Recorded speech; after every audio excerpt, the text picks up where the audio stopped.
But today I'm speaking really about how intuition is kind of the future. That's where we're headed. And I think that we see in our world a lot of things going on. So that's what I'm here to talk to you about. And I've been studying this for a lot of years. My name is Amy Vasterling, and I come from a suburb of St. Paul, Minnesota. And my experience is that when I was 7 years old, I saw a yogi floating outside my first grade classroom window, much like these windows.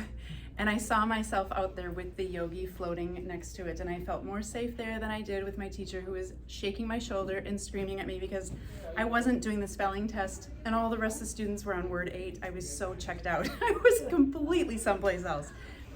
And these little pieces impressed upon me information which has developed me into a public speaker and the intuitive that I am, as well as I am a creative. I come from a highly creative family. So out of this, I developed something called the Wisdom Gathering. Thank you. And that is really a thought-provoking place specifically for the deep thinker to gain inspiration and clarity through self-discovery and also intuition. I heard so many clients say, I don't have any place to bring this or to talk about this or to delve into it in a deeper way. So welcome everyone. I think some of the faces are familiar. Maybe I've read for you before. I've been coming to this event for many years, and of course it happens twice a year. Thanks to Joe and Lisa, they're awesome. So you being here is kind of a sign you're looking at a change in your own life. You can see that the energy is changing. You might feel it, you might sense it, you might not be able to put your finger on it or articulate it. I understand. And that's exactly what drove me to where I am today, is I could put my finger on the pulse of the energy. I can track energy patterns. And what is happening in our world right now, you've heard it said probably a million ways today if you've gone to each of the speakers. But to me, there's a model to which we are bound. And you know this model, although when we look at it myopically or close up or whatever in our life, it can be really hard for us to see and dismantle. But that model is really about control and enabling. When we're enabling something or somebody, we're seeing them as weaker. We're seeing them as, oh, feeling sorry for them. Poor thing, let me help you out. Instead of empowering them and having them do it on their own or supporting them to be able to do it on their own. When we're looking at control, the ultimate of that is narcissism, but control is really, I have all this trauma, and instead of knowing about that trauma and tuning in, I'm gonna control you because this is out of control for me, and it's coming out at you. So this model doesn't work. And the reason I realized this is when I was parenting my children when they were very young, I had 2 years that I walked in life where I felt like I was breaking in two. And I didn't know why, and I could not articulate it like I can today. But what was happening is I was breaking free of that model in my parenting only, where I was not controlling them, I was not enabling them. And what ultimately happened is I realized the power is in the middle. And when I broke through to that, I saw how powerful it was to parent them. It was a very different relationship and experience with them. I would stand calm and say, I am irate, and my kids looked like they were gonna shit their pants. They'd be so scared because they knew it was truthful. They could feel my power coming forward. And the thing that's different is they knew they had to carry the burden of their own feelings about what had unfolded. The parent wasn't going to carry the burden of the feelings. That sounds kind of different, but that's part of where we're headed, is we're going to own all these things ourselves. Right now we have people that are super divided. Vaccinate, politics, all these things. You know what? None of it matters. No matter what your decision is, if you vaccinate, if you don't, if you do this, if you do it that way, it doesn't matter. The position that matters is shut up. Stick with yourself, make your choice and go with it and stick with it, right? The thing that I learned from my children as well, and 2 parenting methods that I put together, plus one that I figured out on my own. To me, you can take this or leave it. You don't have to adopt this idea. Is to me, universal energy or God or the creator or source is actually natural consequence and manifestation. That's what it is to me. So when I didn't get in the way of my kids' natural consequence, and we don't get in the way of somebody else's consequence about saying, you should have done it that way, right? I've heard so many people say how people should do it. When we don't get in the way of that, they write their own train. When we just hold our standpoint of, I'm doing this, and I'm doing it for these reasons, and you know that to be true within yourself. What also happens when you stay quiet and you hold that knowing, nobody asks you or messes with you. Nobody ever asks me those questions, right? And I have a lot of people asking those questions of, did you vaccinate? Did you vote for this person? So on around me, but they don't ask me because I know undeniably what I believe and I stand behind it. If we stand behind it, it becomes a moot point for others to bring up with us. Do you get that? Do you get where I'm coming in, right? Powerful. To me, that's part of what we're to do, is live in the pathway of least resistance, which we think of as manifestation because we've been programmed to learn that. What I mean is when you live your life without any of these resistance points, you move through fluidly. Now, I had a kid who was 16 years old, never would do the worksheet in the AP US history class, never. But she's a reader and a writer and really adept at that, like high level adept. And she would always read the big thing and write the paper that was due 6 times during the semester. That's a lot. And it was like writing 10 to 16 pages. It was a lot for a high school student. And she'd rock it. And so what I realized is step back. It's, a parent might say, you're gonna have to do things in life you don't like. What if we stop saying that? And what if instead I sat back long enough to look at myself and say, oh, she already knows her pathway of least resistance. Her peers do that project in about 15 hours. She does it in 6. And she knows this moves her forward, this project that she has to do, the 6 times through the semester. But that worksheet does not move her where she's headed, and she knows that. Okay, so let's be okay with not such high grades, but her expressing and expanding into her own brilliance where it matters. Can we let go at that level with the people around us? It's hard, right? She's bright, she's all these things. I could have pushed that at her. You're so bright, why can't you do this worksheet? Tried it, frustration. Because I'm telling her to be somebody she's not. We can't see this model right inside of us. So that's the problem, is we're breaking free of this model. In essence, masculinity, this doesn't mean men, is out of control. It wasn't conscious. And as my research goes, there is a scholar at DePaul University. He's a Catholic university scholar writing about Catholicism. I don't mean anything bad about Catholicism, but what he wrote is, there is evidence that Constantine, the ruler at the time, had actually had a hand in rewriting the Bible and deciding what books were of God. You guys can do your own research, you can do your own thing. I don't feel it was well-founded enough for me to believe that. However, as an intuitive, I have to say I feel like Constantine was a mark in the longevity of our humanity to change things and take away what would have been paganism, what it is we are doing here, in a sense of coming back to our nature as humans and balancing this out. So as a result, femininity knew it was conscious, took the disparity hit of oversensitivity, and masculinity got out of control. Now, I've traveled around the world, and what I've noticed is that there are parts of us in humanity that are destructors, and that's a necessary piece. If we didn't have destruction, like if we didn't have bugs in the earth or the mushrooms, we would not have trees decompose, and we would have trees all over the place, and we can't handle that, right? It has to be this process of deconstruction so that we can have new creation. It's a necessary piece. What we're watching right now is masculinity becoming conscious, and it's fallen. It's fallen about a quarter of its way. And this is the discomfort of the energy and the intensity that we're experiencing. So we are all correct. You are all correct in your thinking. You're all correct in the way that you're doing it for yourself. It's standing behind that. That's super important. The next piece that entertains with this model is that if we have fear, which because of this masculinity and femininity so far out of balance, we by nature are going to have a lot of fear, because what's been created out of that is this model of control and enabling. And that leaves us feeling like, a lot of us, especially in the Midwest, we feel like we're walking on eggshells. I don't know who to be for this person. I don't know how to do that. I'm afraid. I have a lot of self-doubt. I'm not sure how do I say this? That's that model.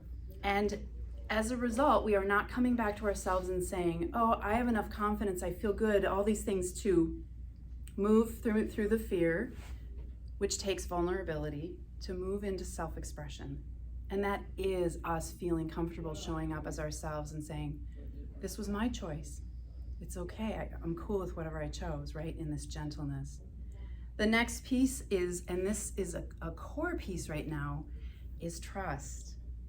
So when we trust, after we are in self-expression, what happens as a result is we actually can reach fulfillment. And you know the people who are fulfilled in life because we hate them. We're like, God, he seems to have it all together. What is with that guy? Like, he seems to know himself. Everything he touches turns to gold. He gets to fly all over the world. Like, all the things you want, you see in that person, you think, what?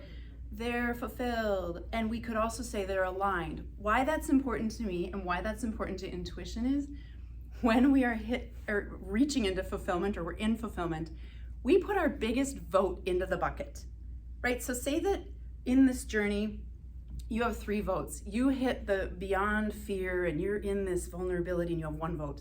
You move well into self-expression and you get 2 votes. And when you move into fulfillment, you get 3. And each of us came kind of coded with things. Like, I came to impart beauty and trust on earth. Weird, what is that all about? How am I gonna do that, right? But we each have a penchant for something like that. And we were kind of sent to do that. A lot of us were sent during this time, especially at some of the ages of the people I'm seeing here, because we would not back down in the face of love. We would say, I will take the heat and I will continue to love people even though it gets really intense on earth. I will continue to move forward into that love, even though I don't like this, it's hard, it's a struggle. I will continue to move forward in that. So that's the journey of what we're doing. That's the piece of this. We're moving into fulfillment. We need to have vulnerability. I mean, Brené Brown writes extensively on that topic, right? About, oh, I didn't realize how much shame. Shame is the other piece. It's fear and shame. They drive the majority of our story, the majority of what's going on for us. So what I teach about is personal knowing, which that's a term I really created, because we hear about this inner knowing, which is sort of, oh, take that thing with you and you don't know why. And then you end up someplace and you needed that thing and you're like, isn't that crazy? How did that work out, right? Why did I take that bright red lipstick? Oh, I needed to write on the wall with it. How did that work out? It's just like weird stuff happens. That's our inner knowing. It has to do with our heart field. It has to do with our gut sense. And then we hear these other buzzwords, empowerment, authenticity, and so on. But where personal knowing falls in is it's the culmination of that.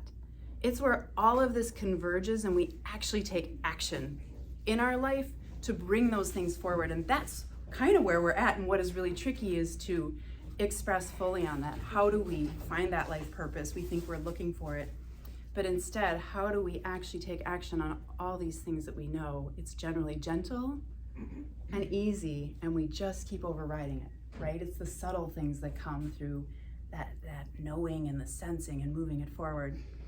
So that's what I want to talk to you about, is how do we go there? And one of the ways is through intuition. It's a conduit to this action point. And that's what happened for me as a young one, right? I started having these experiences, then I got in touch with my guides. That was crazy. I mean, my body would move without me moving it. I had 6 years of a healing journey. I mean, it's been a lot, right, to learn all the things that I know.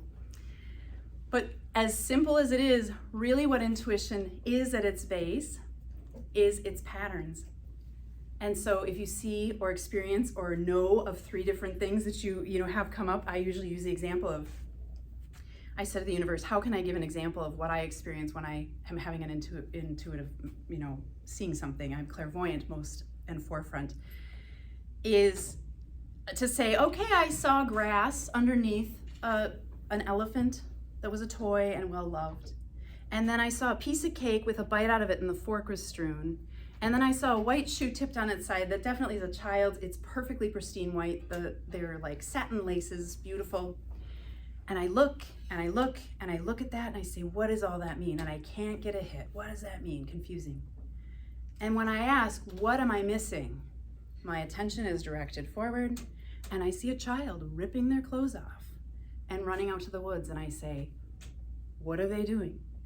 And then I hear the mom yelling, you have to eat a piece of you have to have a bite of cake. You have to take off your clothes before you go out to the woods because they're in the nice white clothes for being someplace nice, right? And you can't take your toy out to that place. These are patterns. This sounds complex. It's super easy. All of us have these patterns in our life.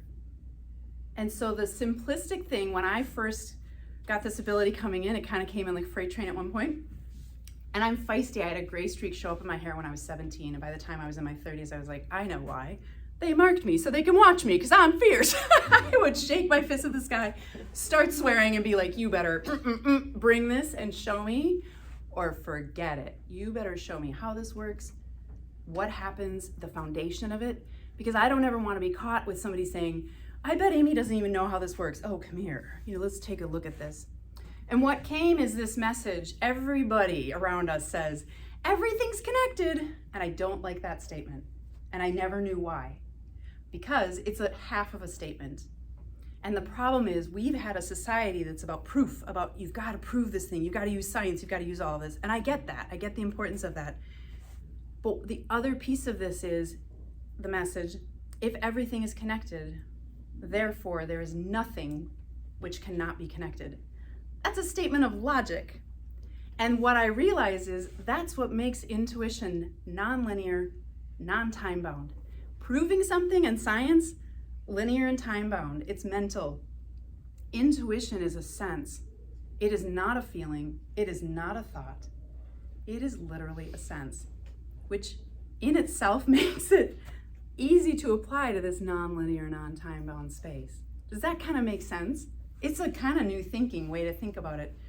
But the reason that statement works is if everything is connected, that's where you get the hit. Oh, take this with you. You're going to need that. I don't want to carry that with me. Okay, I'll take it. And then this is where the logic comes in. You end up out on a soccer field for 4.5 hours. It's frying hot sun. And you're like, thank God I have the water. I would have died without it. Right? There's the logic. It's not proving ahead of it and then having it play out and be, there's so many things medically, sorry, I'm going here, that they proved and really didn't work out that way, right? They ended up hurting people. Or let's talk about 3M, but let's not, right? So this is what's coming is this, we're looking for the connection. We're trusting into this experience of, I'm getting this information, it's unique to me.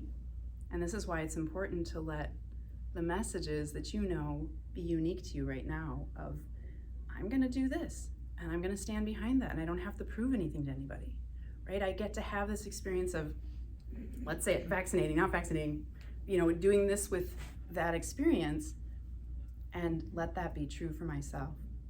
The same thing comes with intuition. You're gonna have a unique pattern. When I say, if the creator is natural consequence, look at it. That's the only thing that's different between you and I. My journey's different, your journey's different because of our natural consequence, right? That's different. That's magical because it shapes who you are and informs who I am and all these things. That allows us to find our way forward and trust. That allows us to let go and trust into this pattern of the irrational, which is, here's the information, I'm gonna trust it and heed it, and then it plays out and I see how that benefited my life. May not have benefited anybody else. We're seeing this individualized way. I think trends are destructive because we kind of disconnect with ourselves. We look at the trend and we think, oh, I gotta eat that way, I gotta do that same way. Instead of stepping back and saying, how does that work for me? Those things come from an intense space. A lot of what's been going on is about disconnection. And you're all super lucky because I grew up in the most hotbed of disconnection family. So I can see that at a deep level. And the trick is it doesn't take much to connect with people, but we're really programmed to disconnect and we might not even be aware of that. We might think, oh, we have deep relationships and things are really good. But we are quite disconnected, and that's what's also happening is we're working on reconnecting and the energy is calling us to reconnect with ourselves. Does all this make sense? You with me? It's kind of a launch, it's kind of a leap, isn't it? How are we on time? Okay. So I asked 2 people to come into this room by sense instead of coming in by doing what we do. And this is to teach you about that personal knowing. We normally walk into a room and we say, where should I sit? Oh, that person looks okay. I'm gonna sit next to her. I think she won't bother me. She doesn't look smelly, or whatever, right? So we make these judgment calls, right? She might smell the best. She might smell like cookies. What's the matter with you? So instead, I have done it many years ago. I went into a classroom and I said, where should I sit? Like, where's my sense? And I sat next to somebody who chewed a donut and opened a wrapper, and I wanted to punch the hell out of them. But they were, and it was in a class, a spiritual class, and I thought, are you kidding me? Are you kidding? And you're like, for like 45 minutes. I mean, it's like, do you have teeth? I don't know. I can get you some. I think I could pre-chew it for you because, you know, it was really bad. It was really bad. So then, you guys, at the lunch break, I said, well, maybe I should really tune in about where I should sit in a different way. And I tuned in again, and it said, sit in the back far corner with these people. And they were the rogue students. I mean, it was a Qigong class in the cities in Minneapolis, St. Paul. And they were the rogue students who were like, this is shit. Why did that guy say that? You know, it was really interesting. I thought, isn't it interesting where my senses preference is?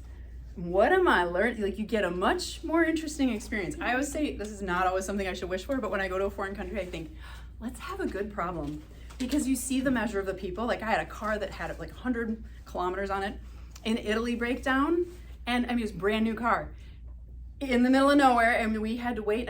We were living there at the time, my husband and I, and my mom was like, oh, the guy said it'd be 30 minutes. And I'm like, no, Mom, it'll be 3 hours. Like, you got to multiply everything by a lot. You know, it's like, takes a long time in Italy to get something to happen, right? So then we sat and waited. And the guy who came to pick us up was a delight. He had a flatbed truck, and my husband and I had to ride in the car, strapped to the back of the bed, right? Because there weren't enough seats up front. My mom and dad were in the front with him.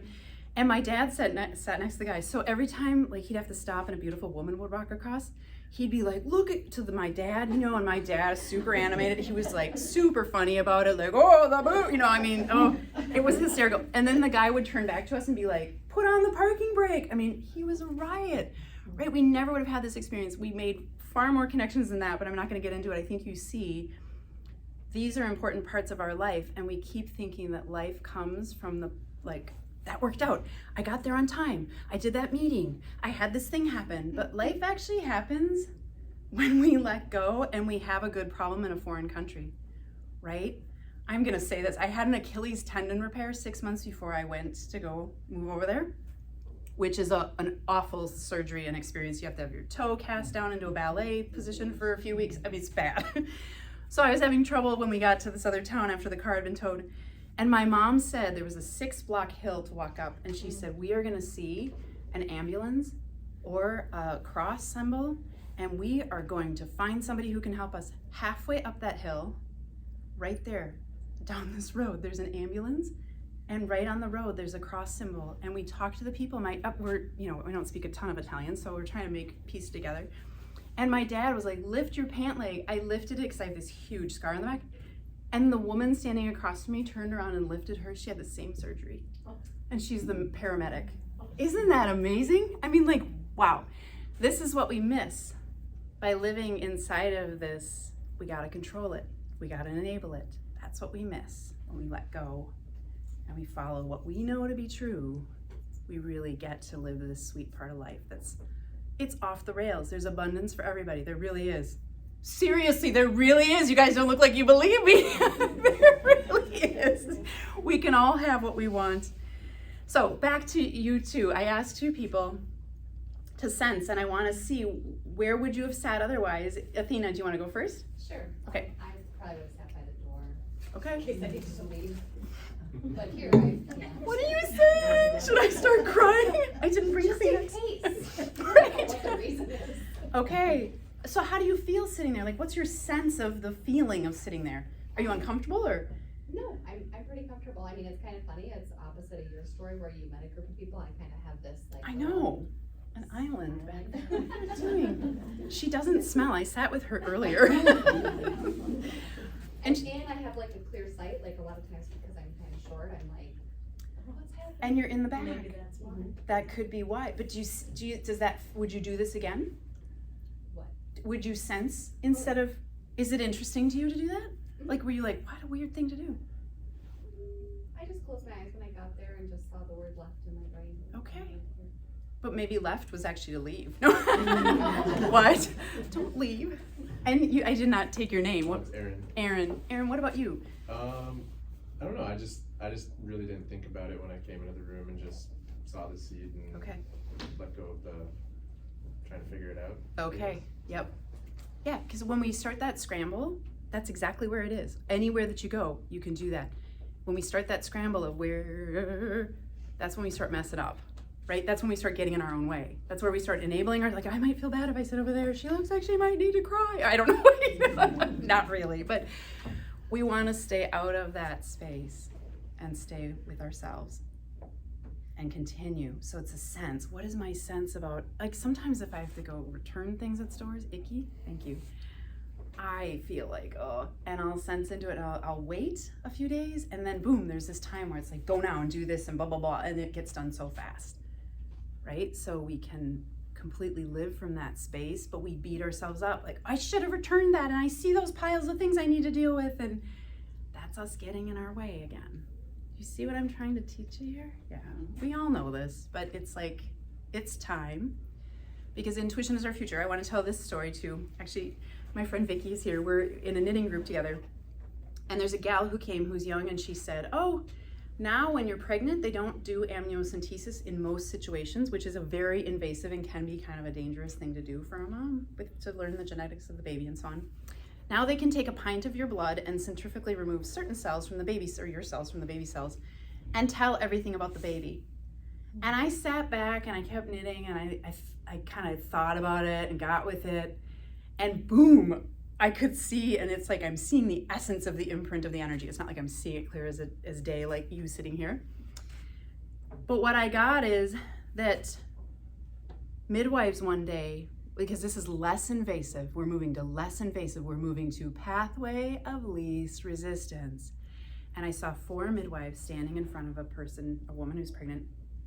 One said it was a boy, one said it was a girl. These 2 were unsure. They said this is where they're measuring in, yada, yada.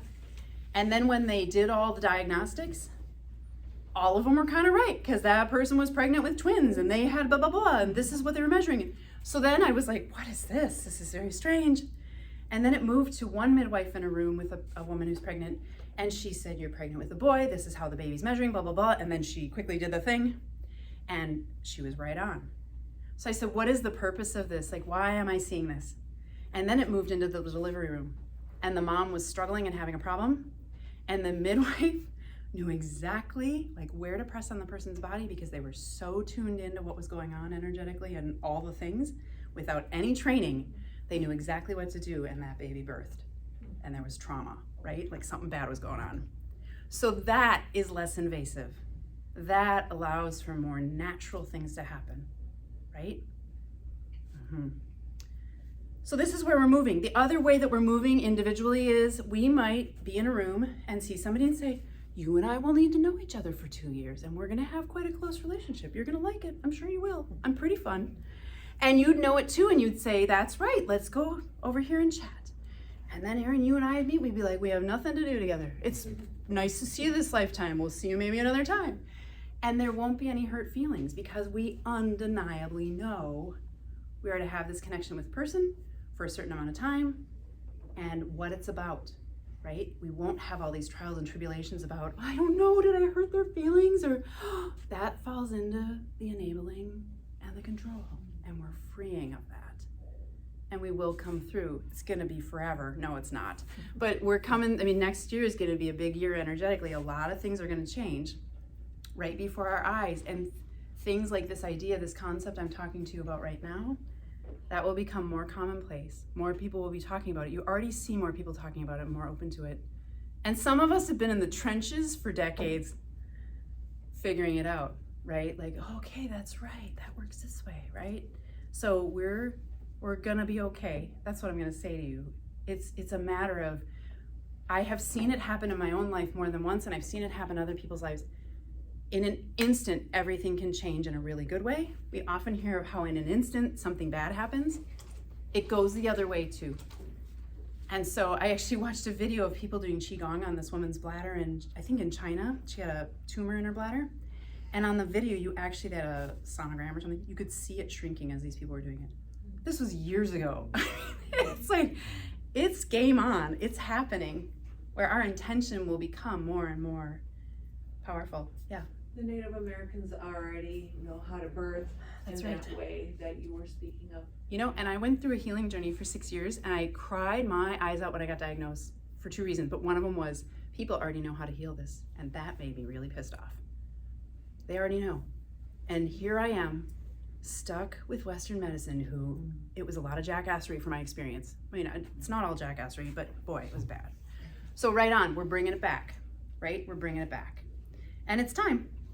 It's time to do. So that's what I'm about. I have an email list that I can send around. I meant to send that around. There are little sheets up here too if you want to fill it out. I'll also send, I have cards up here. I'll just leave it all up here.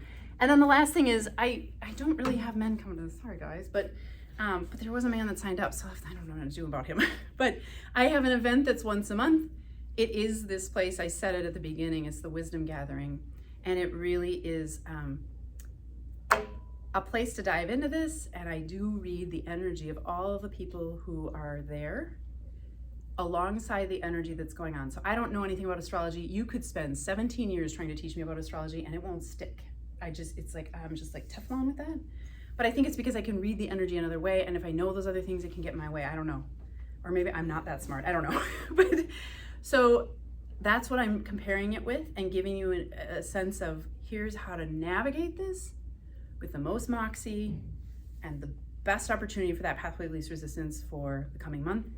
And we gather on Zoom, so you don't have to be in person. Usually the third Sunday of the month. It's from 9 until 11:30 in the morning. That sounds like a long time, but it's broken up. There are times that you're just spending journaling by yourself and so on, but you do it. So it's like this. In Christianity, the person who's in charge reads from the good book. I'm doing a reading, but it's about you, not about other people that are dead. And then I have you dissect it. And I support a little bit, right? But instead of having the leader dissect all of it, so it's collaborative. It is the feminine way of doing it. So that's what that's about. If you're interested, you can come for free and try it out. Okay, does anybody have any questions? Is this a lot? It's a lot. You're quiet. Okay. You can use your body as a pendulum. That's how I use my intuition. Mm-hmm. Right, you can for sure. And it's like a compass. Yeah. It'll guide you, like at the grocery store, what aisles to go down to, what items to pick out. So something like that, like you can actually use an actual pendulum, right? Mm-hmm. They don't work for me. And then I was at a show with my daughter. I said, why the hell don't they work for me? I was trying to teach about it in a class and I just have somebody come up and do it because they just sit still. And then my daughter said, because you have another way to do it. So if it doesn't work for you, it might be you have another way to do it, right? But it can. Muscle sway testing, like leaning forward or back. I use that sometimes to double check things. Yeah. Yep. Anything else? Okay. Thanks for being here. Thank you. Good luck in your journeys. Yeah.